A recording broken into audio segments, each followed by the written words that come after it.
ഇനി മുന്നോട്ട് എന്താ ചെയ്യേണ്ടതെന്ന് അറിയില്ല. ഒരുപാട് തവണ മരിക്കാനൊക്കെ നോക്കി. റോജിൻ ചേട്ടൻ എന്ന് പറയുന്ന ഒരാളെ എനിക്ക് കൃഷ്ണൻ കൊണ്ട് തന്നതാ എന്നെ ഗൈഡ് ചെയ്യാൻ വേണ്ടി. അത് ഞാൻ എങ്ങനെ അവിടെ ചെന്ന് പറ്റിയെന്നറിയും. സങ്കടം വരുമോ? പറയ്. ഇല്ല, പറഞ്ഞോ.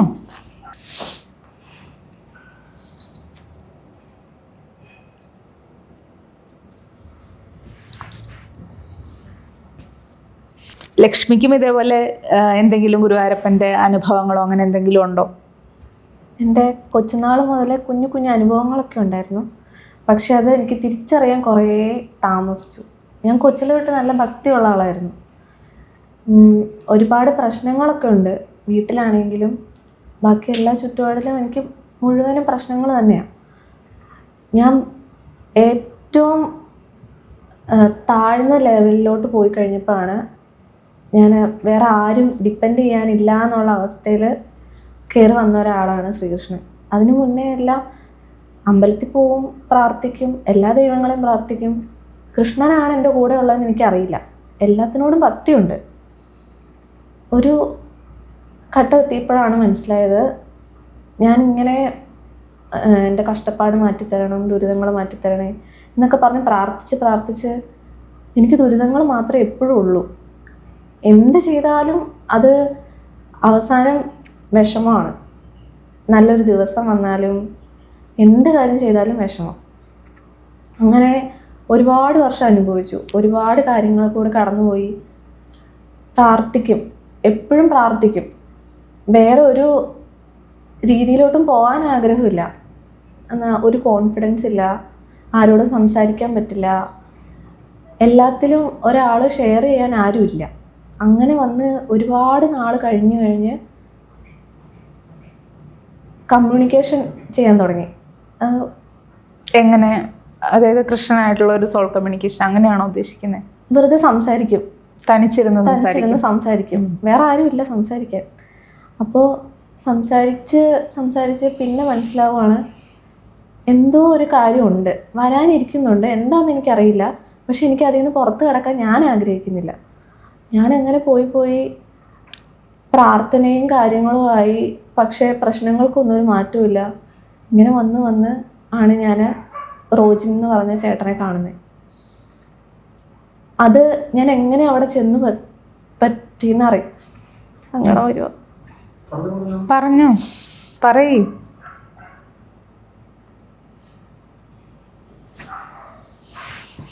ഇല്ല, പറഞ്ഞോ.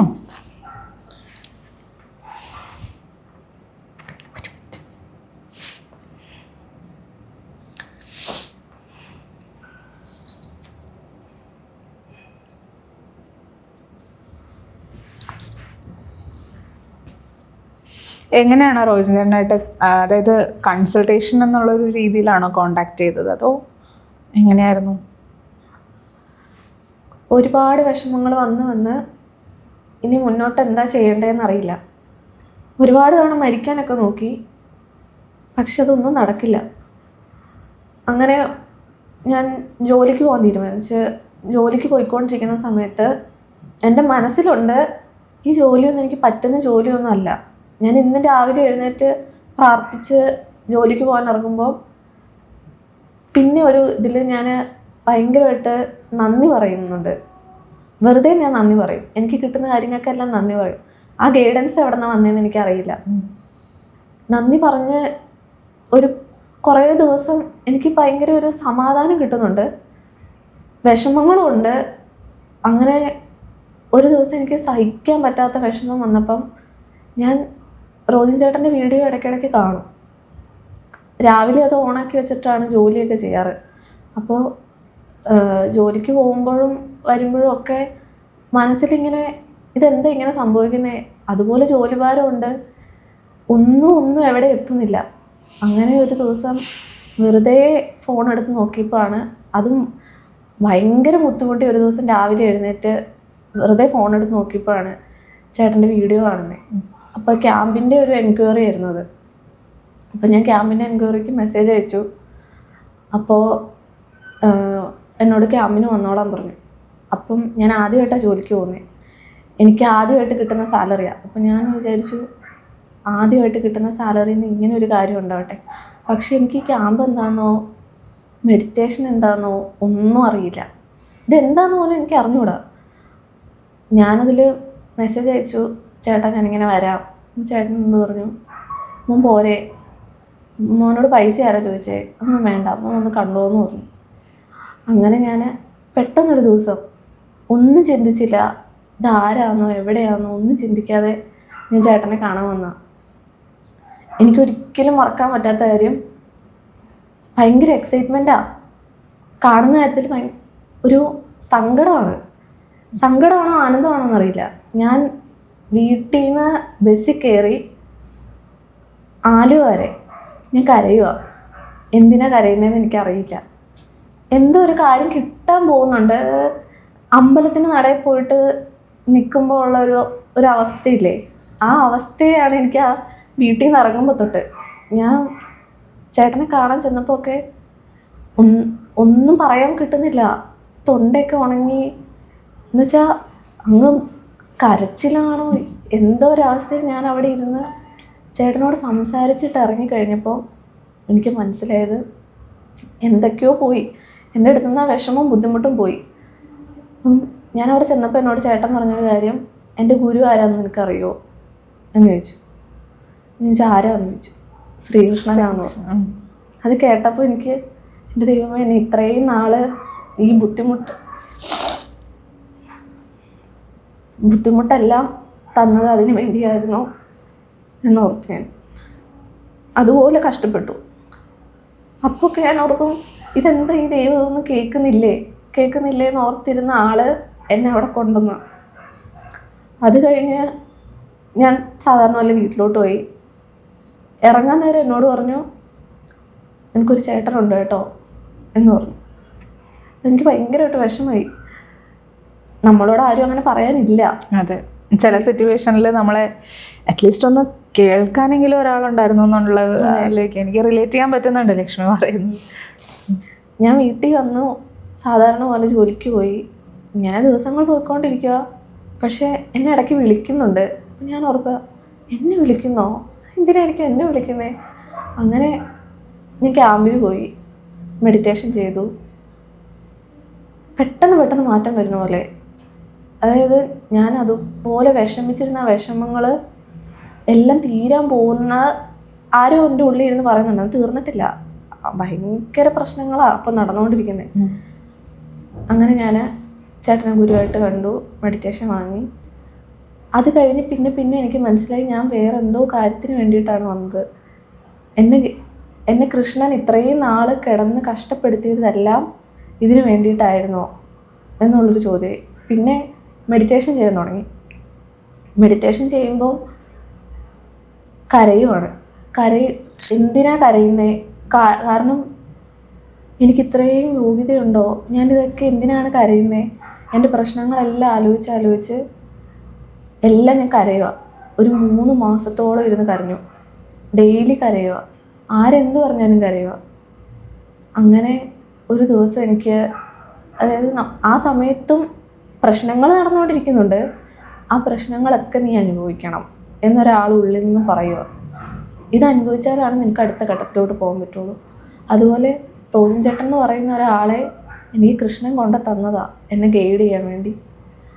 ആ ആള് ആണ് എന്നെ ഹെൽപ്പ് ചെയ്യുന്നതും. ശ്രീകൃഷ്ണന് നേരിട്ട് വന്ന് പറയാൻ പറ്റുന്നില്ല എന്നുള്ളൂ. ഞാനതിൽ മെഡിറ്റേഷൻ തുടങ്ങിക്കഴിഞ്ഞപ്പോഴാണ് മനസ്സിലാവുന്നത്, എൻ്റെ ഉള്ളിലിരുന്നുകൊണ്ടാണ് ഗൈഡൻസ് വരുന്നത്. അതായത് എൻ്റെ പ്രശ്നങ്ങളെല്ലാം അവിടെ ഉണ്ട്, എൻ്റെ പ്രശ്നങ്ങൾ മാറ്റാൻ എനിക്ക് പറ്റും. എൻ്റെ ഉള്ളിലിരുന്ന് ഇങ്ങനെ പറഞ്ഞു തന്നുകൊണ്ടിരിക്കും ഓരോ പ്രശ്നങ്ങൾ വരുമ്പോൾ.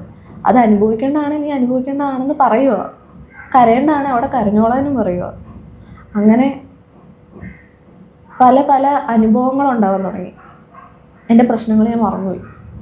കൺസൾട്ടേഷൻ്റെ കോളുകൾ വരുമ്പോഴും ഒരുപാട് ആൾക്കാരുടെ പ്രശ്നങ്ങൾ കേൾക്കുമ്പോഴും എൻ്റെ പ്രശ്നം എത്ര ചെറുതാണ് ചിന്തിക്കാൻ തുടങ്ങി. ശരിക്കും എൻ്റെ പ്രശ്നങ്ങൾ ഞാൻ മറന്നുപോയി. അത് തന്നെയാണ് ജീവിതത്തിൻ്റെ ഒരു റിയലൈസേഷൻ എന്ന് പറയുന്നത്. അതായത് നമ്മളെപ്പോഴും ഒരു പ്രശ്നം വരുമ്പോൾ നമ്മുടെ പ്രശ്നങ്ങൾ മാത്രം ഫോക്കസ് ചെയ്ത് അതാണ് ഏറ്റവും വലുത് എന്നുള്ളത്. ശരിയാണ്, നമ്മുടെ പ്രശ്നങ്ങൾ നമ്മൾ അനുഭവിക്കുമ്പോൾ അത് നമുക്ക് വലുത് തന്നെയാണ്. എത്ര നിസ്സാരം പ്രശ്നമാണെങ്കിലും അത് നമുക്ക് വലുത് തന്നെയാണ്. പക്ഷെ നമ്മളെപ്പോഴും അങ്ങനെ ഒരു സിറ്റുവേഷനിൽ അതിനേക്കാളും അനുഭവിക്കുന്ന ബാക്കിയുള്ളവരുടെ പ്രശ്നങ്ങൾ കേൾക്കുമ്പോഴാണ് നമ്മൾ വിചാരിക്കുക നമ്മുടെ ഒന്നും അല്ല അല്ലേ, ഇതിനേക്കാളും അനുഭവിച്ച് അത്രയും പ്രതിസന്ധികളിൽ അടുത്തൊരു ചുവട് പോലും വെക്കാൻ സാധിക്കാതെ നിൽക്കുന്ന ഒത്തിരി പേരുണ്ട്. അതെ, ഒരുപാട് ആൾക്കാർ വിളിക്കുമ്പോൾ ഓർക്കും ഭഗവാനോട് നന്ദി പറയും, ദൈവമേ ഈ ഒരവസ്ഥ എനിക്ക് തന്നില്ലല്ലോ, അതിന് നന്ദിയുണ്ടെന്ന്. അങ്ങനെ മെഡിറ്റേഷൻ തുടങ്ങിക്കഴിഞ്ഞപ്പോഴാണ് ഞാൻ എന്താണ് ഇത്രയും നാളും കാണിച്ചുകൊണ്ടിരുന്നത്, എനർജി എന്താണ്, ഭഗവാൻ എന്താണ്, എല്ലാ കാര്യങ്ങളും നമ്മളെല്ലാ കാര്യങ്ങളുമായിട്ട് കണക്റ്റഡ് ആവാൻ തുടങ്ങി. അനുഭവം അത് ചെയ്യുന്ന ഒരാൾക്കാണ് പറഞ്ഞാൽ മനസ്സിലാവുള്ളൂ. മെഡിറ്റേഷനിലോട്ട് പോയി ഒരു 3 മാസത്തോളം ഒരു കരച്ചിൽ തന്നെയായിരുന്നു. കരച്ചിലെല്ലാം കഴിഞ്ഞിട്ട് പിന്നെയാണ് മനസ്സിലാവുന്നത് എൻ്റെ ഇമോഷൻസ് എല്ലാം തീർന്നു എന്ന് പറഞ്ഞാൽ എൻ്റെ പ്രശ്നങ്ങളോടുള്ള എൻ്റെ കാഴ്ചപ്പാടെല്ലാം മാറി. അതോടുകൂടി ആ കണ്ണീര് അവിടെ സ്റ്റോപ്പായി. പിന്നെ കൃഷ്ണനും ശിവനും എല്ലാവരും കൂട്ടുകാരെ പോലെയാണ്. അവരോട് അങ്ങനെ കമ്മ്യൂണിക്കേറ്റ് ചെയ്യുന്നത്. എപ്പോഴും നന്ദി പറയുന്നു മനസ്സിൽ. ഇന്നിങ്ങനെ എഴുന്നേറ്റ് നിൽക്കുന്നതും ഞാനിങ്ങനെ ജോലി ഇവിടെ വന്നിരിക്കുന്നതിനും എല്ലാത്തിനും നന്ദിയുള്ളവരായിട്ട് ഇരിക്കാമെന്ന് മാത്രമേ ഉള്ളൂ. അമ്പലത്തിൽ പോയാൽ പ്രാർത്ഥിക്കാറില്ല. ഇപ്പോൾ വെറുതെ ഒരാളെ കാണാൻ പോകുന്നു, ആ എനർജി അനുഭവിച്ചിട്ട് തിരിച്ചു വരുന്നു. ഒരു പരാതിയും ഇല്ല, ഒരു വഴിപാടും ഇല്ല, ഒന്നുമില്ല. അവിടെ ഇരിക്കുന്ന ആൾ തന്നെയാണ് നമ്മുടെ ഉള്ളിലും എന്നുള്ള തിരിച്ചറിവാണ് എനിക്ക് മെഡിറ്റേഷനിൽ നിന്ന് കിട്ടിയ ഏറ്റവും വലിയ അനുഭവം. ഒരു പ്രശ്നം വന്നാൽ അതിനെ വേറൊരാളില്ലാതെ സൊല്യൂഷൻ കണ്ടുപിടിക്കാൻ പറ്റില്ലെങ്കിൽ എന്തിനാ ജീവിച്ചിരിക്കുന്നതെന്ന് ഞാൻ എന്നോട് തന്നെ ചോദിച്ചു. അതാണ് എൻ്റെ മെഡിറ്റേഷൻ ചെയ്യുമ്പോൾ ഗൈഡൻസ് തരുന്ന കൃഷ്ണനാണെന്ന് എനിക്ക് അറിയാം. എനിക്ക് ആ പ്രസൻസ് ഇടയ്ക്ക് ഫീൽ ചെയ്യുന്നുണ്ട്. കൃഷ്ണനെ പ്രാർത്ഥിച്ചുകൊണ്ടിരുന്ന് പക്ഷേ ഇപ്പോഴും കൃഷ്ണ ഗൈഡൻസ് തരുന്നുണ്ട്. എങ്കിലും ഓരോ എനർജീസിനെ ഡിറ്റക്റ്റ് ചെയ്യാൻ പറ്റുന്നുണ്ട്. അതുപോലെ സോൾ കമ്മ്യൂണിക്കേഷൻ ആണെങ്കിലും സോളിനെ കാണാൻ പറ്റുന്നുണ്ട്, അനുഭവിക്കാൻ പറ്റുന്നുണ്ട്. ചില ഇൻഡ്യൂഷൻസ് കറക്റ്റായിട്ട് വരുന്നുണ്ട്. ഇതൊക്കെ അത്ഭുതമാണ്. ഇതൊക്കെ എനിക്ക് കിട്ടുന്നുണ്ട്. ഇതൊക്കെ ഈ മെഡിറ്റേഷന് ശേഷം തൊട്ടിട്ടാണോ സാധ്യമായത്? അതെ. അപ്പൊ ആദ്യമായിട്ട് നമ്മൾ ഈ ഒരു സോൾ കമ്മ്യൂണിക്കേഷനൊക്കെ വരുമ്പോൾ പേടി തോന്നാറില്ലേ? നല്ല പേടിയുണ്ടായിരുന്നു. ആദ്യം പേടിച്ചിട്ടാണ്. ഇപ്പോൾ പേടിയുണ്ട്, എങ്കിലും അത്രയും പേടിയില്ല. ധൈര്യമുണ്ട്. നമുക്കൊരു പ്രൊട്ടക്ഷൻ ഉണ്ടെന്നുള്ളൊരു ധൈര്യമുണ്ട്. ഇപ്പോൾ ഓരോ തവണ ഓരോ ക്യാമ്പിൽ ഓരോ അനുഭവങ്ങൾ കണ്ടിപ്പോൾ നമുക്ക് ശീലമായി. അതൊരു സാധാരണ കാര്യമാണ്, നമ്മുടെ ഉള്ളിലിരിക്കുന്ന തന്നെയാണ് അതെന്നുള്ള തിരിച്ചറിവ് വന്നു. അങ്ങനെ മെഡിറ്റേഷൻ ഇപ്പോഴും നന്നായിട്ട് പോകുന്നു. ഒന്നും ആയിട്ടില്ല, ഒരു കുഞ്ഞു തരിയിൽ തന്നെ ഇത്രയും മാറ്റങ്ങൾ എന്ന് പറയുമ്പോൾ അല്ലേ, ഒരുപാട് മാറ്റങ്ങളുണ്ടായി. കോൺഫിഡൻസിൻ്റെ കാര്യമാണെങ്കിലും എനിക്ക് ഒരാളോട് ഇടപഴകാനും സംസാരിക്കാനും എന്നുള്ള കോൺഫിഡൻസ് ഇല്ലായിരുന്നു. പല കാര്യങ്ങളിലും വിഷമം വരുവാണെങ്കിലും ഇത്ര നേരത്തേക്ക് ഞാൻ വിഷമിക്കുള്ളൂ. വിഷമങ്ങളുണ്ടാവും, വിഷമങ്ങളില്ലാതെ ആവുന്നില്ല. ആ വിഷമം എന്തിനാണെന്നുള്ള തിരിച്ചറിവ് ഉണ്ടാവുന്നുണ്ട്. അതുപോലെ മെഡിറ്റേഷൻ ചെയ്യുന്നതും പ്രാർത്ഥിക്കുന്നതിലൊക്കെ നമ്മൾ ഒരാളെ ഹെൽപ്പ് ചെയ്യുന്നതും നമ്മുടെ മനസ്സ് നന്നായിട്ടിരിക്കണം. അതൊക്കെ നമുക്ക് ഉള്ളിൽ നിന്ന് തരുന്ന ഗൈഡൻസാണ്. ഒരാൾ മുന്നേ വന്ന് നിന്നിട്ട് അവരുടെ അവസ്ഥ പറയുമ്പോൾ അവരെ എങ്ങനെയാണ് ഹെൽപ്പ് ചെയ്യേണ്ടതെന്നുള്ള കാര്യം, ഹെൽപ്പ് ചെയ്യേണ്ടവരാണോ എന്നുള്ള കാര്യം മനസ്സിൽ വരുന്നുണ്ട്. അത് മെഡിറ്റേഷൻ്റെ വലിയൊരു പവർ തന്നെയാണ്. കാരണം ഈ ഗുരുവായൂരപ്പനിലേക്ക് ഞാൻ തിരിഞ്ഞതിന് ശേഷം തൊട്ടിട്ടാണ് എൻ്റെ ഫാമിലിയിൽ ആരും അങ്ങനെ ഒരു ബാക്ക്ഗ്രൗണ്ട് ഉള്ളവരൊന്നും അല്ല. ഒരു സ്പിരിച്വലി ഉള്ള ഒരു കണക്ഷൻ ഉള്ളവരോ അല്ലെങ്കിൽ ഫുൾ ടൈം ക്ഷേത്രം ഇപ്പോൾ ഇത് സഹസ്രനാമം വായിക്കുന്ന അങ്ങനത്തെ ഒരു അറ്റ്മോസ്ഫിയറൊന്നും അല്ല എൻ്റെ ഫാമിലി എന്ന് പറഞ്ഞാൽ. ഇങ്ങനെയൊന്നും അല്ല. പക്ഷേ എൻ്റെ ജീവിതാനുഭവങ്ങളിൽ കൂടെ ഭഗവാൻ എന്നെ കൊണ്ടുവന്ന് എത്തിച്ചിട്ട് എനിക്ക് ആദ്യം കിട്ടിയ ഗൈഡൻസ്, ഞാൻ എൻ്റെ ഒരു സമാധാനത്തിനും കൂടി വേണ്ടിയിട്ട് ഇരുന്ന് തുടങ്ങിയതാണ് കേട്ടോ ഒരു മെഡിറ്റേഷൻ, ധ്യാനം ചെയ്യുക എന്നുള്ളൊരു പ്രോസസ്സ്. രാത്രിയിൽ വളരെ ലേറ്റ് നൈറ്റ് വരെയൊക്കെ ഞാൻ അങ്ങനെ ഒറ്റ ഇരിപ്പിലൊക്കെ ഇരിക്കും. അതിനുശേഷമാണ് അകത്തുനിന്ന് ഒരു ഇൻസ്ട്രക്ഷൻസ് വന്നു തുടങ്ങിയത്. ഒരു ഇൻഡ്യൂഷൻസ് വർക്കൗട്ട് ആവുന്നതും, അതേപോലെ അകത്ത് നിന്ന് നമുക്ക് പല കാര്യങ്ങളും ഗൈഡൻസ് കിട്ടി തുടങ്ങിയതും അത് ഗുരുവായൂരപ്പനാണെന്നാണ് ഞാൻ വിചാരിക്കുന്നത്. എല്ലാം ഇങ്ങനെ ഒരു സാക്ഷിഭാവത്തിൽ നോക്കിക്കാണുന്നു എന്നുള്ളത് തന്നെയാണ്.